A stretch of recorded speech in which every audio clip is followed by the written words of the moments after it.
กำลังสิเดินทางไปธนาคารพี่น้องไปเปิดบัญชีธนาคารหลังจากที่ทำบัตร MOU มาเนาะครั้งแรกว่าสิผ่านเฮาเตรียมไปนี่เฮาสิผ่านบ่หรือว่าจังใดหรือขาดแคลนอีหยังพี่น้องไปเบิ่งนำกันว่าการเปิดบัญชีอยู่ที่ประเทศไทยนี่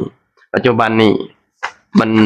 แบบว่ายากบ่หรือบ่ยากเดี๋ยวไปเบิ่งนำกันพี่น้องเนาะว่าฮอดธนาคารเลยเดี๋ยวเฮาก็สิเข้าไปข้างในพี่น้องหลังจากที่เฮาเข้ามาแล้วเจ้าหน้าที่เพิ่นก็สิเบิ่งเอกสารเฮาพี่น้อง สบายดีพ่อแม่พี่น้องสวัสดีพ่อแม่พี่น้องทางฝั่งไทยนำครับผมมื้อนี้ก็กำลังสิเดินทางไปธนาคารพี่น้องไปเปิดบัญชีธนาคารหลังจากที่ทำบัตร MOU มาเนาะครั้งแรกว่าสิไปเปิดแล้วแต่ว่าบ่ได้หยุดงานพี่น้องก็เลยบ่ได้ไปเปิดเนาะพอดีงานที่เฮาเฮ็ดน่ะมันมีน้องใหม่เข้ามาแล้วก็เฮาคนเก่าก็บ่สามารถที่จะหยุดงานได้ไปซี้นะก็เลยมื้อนี้ก็เลยได้หยุดเพราะว่าทางร้านเฮาแบบว่าเขาเจ้าปิดร้านพร้อมกันไปซี้นะ ก็เลยว่าสิไปเปิดเพราะว่าเจ้านายให้เปิดเพราะว่าสิ้นเดือนมาเจ้านายก็สิโอนเงินให้ไปสิหั้นนะก็เลยว่าสิไปเปิดพี่น้องเนาะตอนนี้เปิดธนาคารเปิดบัญชีมันค่อนข้างที่จะยากขึ้นแล้วพี่น้องบ่คือสมัยก่อนเนาะสมัยก่อนนี่ใช้แค่พาสปอร์ตกับบัตรอนุญาตทำงานบัตร MOU นี่พี่น้องก็สามารถเปิดได้แล้วเนาะแต่ตอนนี้บ่ได้แล้วพี่น้องนะแบบว่ามันบัญชีม้าบัญชีหยังมันก็ค่อนข้างที่จะหลายแล้วก็ทางธนาคารเขาเจ้าก็เคร่งครัดหลายพี่น้องเอกสารที่เฮาต้องเตรียมไปก็แน่นอนพี่น้อง อันดับแรกก็ อันดับแรกก็คือพาสปอร์ตเฮากับใบอนุญาตทำงานเฮาเนาะแล้วก็เอกสารนายจ้างก็มีบัตรประชาชนนายจ้างแล้วก็ถ้าผู้ใดเฮ็ดเป็นบริษัทก็มีแบบสิแล้วก็หนังสือรับรองที่บ่อนเฮาเฮ็ดงานเฮ็ดหยังบ่สิแล้วก็มีชื่อเฮาพาสปอร์ตเฮาสัญชาติเฮาแบบสินะเตรียมไปนะพี่น้องว่าเฮ็ดงานอยู่ไสรายละเอียดค่อนข้างที่จะหลายอยู่พี่น้องเมื่อก่อนเอกสารนายจ้างนี่แค่เบอร์โทรเมื่อก่อนก็จบ แต่ตอนนี้เอกสารนายจ้างก็ค่อนข้างที่จะหลายอยู่พี่น้องแล้วก็เอกสารเฮาเนาะเดี๋ยวสิพาพี่น้องไปเบิ่งนำกันเนาะว่าเฮาสิผ่านบ่เอกสารเฮาที่เฮาเตรียมไปนี่เฮาสิผ่านบ่หรือว่าจังใดหรือขาดแคลนอีหยังพี่น้องไปเบิ่งนำกันว่าการเปิดบัญชีอยู่ที่ประเทศไทยนี่ปัจจุบันนี่มันแบบว่ายากบ่หรือบ่ยากเดี๋ยวไปเบิ่งนำกันพี่น้องเนาะ บ่ฮู้ว่าเอกสารเฮาครบบ่หรือจังไดเนาะคืออย่างที่ต้นคลิปเฮาเว้าว่ามันเปิดค่อนข้างที่จะยากพี่น้องเปิดในบัญชีธนาคารตอนนี้เนาะเพราะว่าคืออย่างเฮาเว้าว่าปัจจุบันนี้ก็มันก็บัญชีม้ามันก็หลายเพื่อความปลอดภัยเนาะแบบcall center อีหยังนั่นแหละพี่น้องเพื่อความปลอดภัยก็ทางธนาคารก็ต้องเอารายละเอียดยิบเพราะว่าเฮาบ่แม่นคนไทยเนาะเฮาเป็นแรงงานนะก็ต้องเอาแบบแน่นอนแหละก็เอกสารนายจ้างก็ต้องมีพี่น้องเมื่อก่อนมันบ่ได้ยากแบบซี้เนาะแต่ว่าปัจจุบันนี้มันค่อนข้างที่จะยากแหละพี่น้องโอ้อยู่พังนั้นพี่น้องภาษีเปิดไทยพาณิชย์เนาะแต่ว่าเฮาก็ต้องข้ามไปพังนั้นแต่ว่าไปข้ามทางม้าลายพี่น้องเพราะว่ารถมันก็ค่อนข้างที่จะหลายเนาะก็เบิ่งพี่น้องข้ามถนนหนทางก็ได้เนาะเพราะว่ารถอยู่ในเมืองไทยรถหลายพี่น้องในตัวเมืองแฮงหลายคักหลายแน่หลังจากที่เฮาข้ามมาเป็นที่เรียบร้อยพี่น้องข้ามทางม้าลายมาแล้วก็เฮาก็สิย่างไปธนาคารเฮาเพื่อที่จะไปเปิดบัญชีพี่น้องเพื่อจะได้แบบว่าสะดวกสบายเนาะแบบโอนเงินกลับบ้านบ่แบบนี้นะเฮ็ดทันเฮ็ดนี่มันก็สบายพี่น้องเฮามีธนาคารแบบนี้นะว่าฮอดธนาคารเลยเดี๋ยวเฮาก็สิเข้าไปข้างในพี่น้องหลังจากที่เฮาเข้ามาแล้วเจ้าหน้าที่เพิ่นก็สิเบิ่งเอกสารเฮาพี่น้องผ่านพี่น้องเนาะโอ้ยผ่านด้วยดีพี่น้องได้มาแล้วพี่น้องนี่ตอนนี้เฮาก็ออกมาจากธนาคารเป็นที่เรียบร้อยพี่น้องก็ได้มาเป็นที่เรียบร้อยก็ถือว่าโอเคพี่น้องเอกสารครบทุกอย่างเนาะได้ครบทุกอย่างปะบ้านนี้สิกลับห้องไปพ้อกันอยู่ห้องพี่น้องมาฮอดห้องเป็นที่เรียบร้อยพี่น้องอันนี้คือล่มที่เขาเจ้าแถมให้เฮาไปเปิดบัญชีธนาคารอยู่ที่ไทยพาณิชย์พี่น้องในที่สุดก็เอกสารก็ผ่านครบเป็นที่เรียบร้อยพี่น้องได้มาแล้วนี่บัตร ATM เนาะอันนี้พาสปอร์ตแล้วก็บัตรอนุญาตทำงานถ้าผู้ใดมีบัตรอนุญาตทำงานแล้วก็สามารถไปเปิดได้พี่น้องแต่ว่าเปิด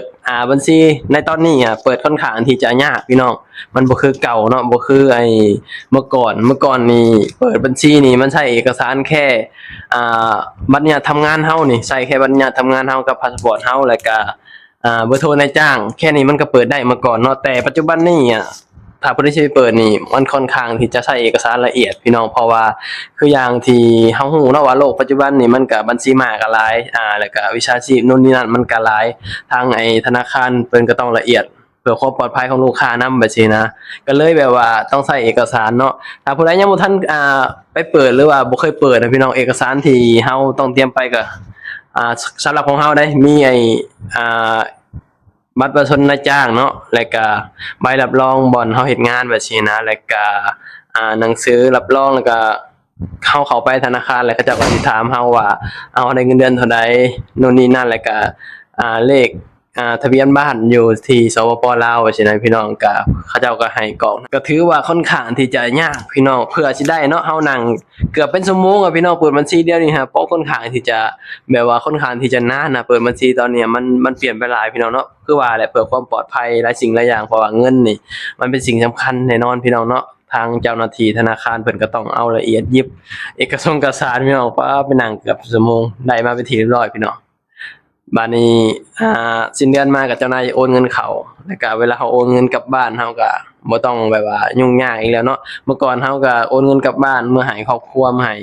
คนทั้งบ้านก็ให้เจ้านายเพิ่นโอนให้เพราะว่าเราบัตรที่เราเปิดเมื่อก่อนมันเบิดอายุไปนะมันบ่มีเราเจ้านายโอนให้บัดนี้เราไปเปิดมาแล้วเบิดไป300บาทพี่น้องยังบ่ได้เอาเงินเข้าซ้ำเดี๋ยวสิ้นเดือนเจ้านายโอนเงินเข้าเนาะก็เลยว่ายังบ่ทันเอาเข้าดอกเพราะว่าจังได๋สิ้นเดือนมาก็เจ้านายก็สิโอนเงินเข้าอยู่แล้วว่าซี่นะเราก็เลยแบบยังบ่ทันเอาเงินเข้า300บาทพี่น้องปัจจุบันนี่ก็สมุดสมิตก็บ่ได้มีเด้พี่น้องบ่ต้องแปลกใจเนาะปัจจุบันนี่สมุดบ่มีแล้วมันอยู่ที่โทรศัพท์เบิดบ่ว่าสิหยังก็แล้วแต่อยู่ที่โทรศัพท์เนาะเพราะว่ายุคสมัยนี้มันยุคทันสมัยพี่น้องบ่เฮ็ดหยังก็แล้วแต่โทรศัพท์เครื่องเดียวนี่คือจบเนาะว่าสิโอนเงินถอนเงินโน่นนี่นั่นคือในแอปโทรศัพท์นั่นแหละพี่น้องก็เข้าไปเบิ่งเนาะถ้าผู้ใดยังบ่ทันแบบเคยเปิดเคยหยังว่าซี่นะก็คือหยังเขาเว้าก็เตรียมเอกสารไปพี่น้องแต่ว่าเห็นเขาบอกว่าแต่ละสาขาอาจจะเอาบ่คือกันแต่ว่าเฮาว่ามันน่าจะคล้ายๆกันแหละเนาะเพราะว่าเพื่อความปลอดภัยเฮาก็น่าจะแบบทุกสาขาก็น่าจะคือกันได้เฮาว่าน่าจะเอาแบบคือกันเพราะว่ามันก็มีออกมาตรการมาใหม่ว่าซี่หั้นนะสำหรับคนต่างชาติหรือว่าต่างดาวที่บ่แม่นคนไทยว่าซี่นะพี่น้องก็ค่อนข้างที่จะยากเนาะถ้าเกิดว่าเป็นคนไทยก็แค่บัตรประชาชนใบเดียวว่าซี่นะแล้วก็ที่อยู่ก็จบเนาะแต่ว่าสำหรับเฮาบ่แม่นคนไทยก็มีเอกสารค่อนข้างที่จะละเอียดเพราะว่าทางประเทศไทยหรือว่าเจ้าหน้าที่ธนาคารนี่ญาตแบบเป็นบัญชีม้าหรือว่าญาตวิชาชีพมาเปิดบัญชีเพื่อที่จะเป็นบัญชีม้าโอนเงินแบบผิดกฎหมายเข้ามาแบบนี้นะทางเจ้าหน้าที่ก็ต้องเอาละเอียดยิบเลยพี่น้องดีเนี่ยแต่ว่าเฮาเตรียมเอกสารไปค่อนข้างที่จะครบพี่น้องก็เลยผ่าน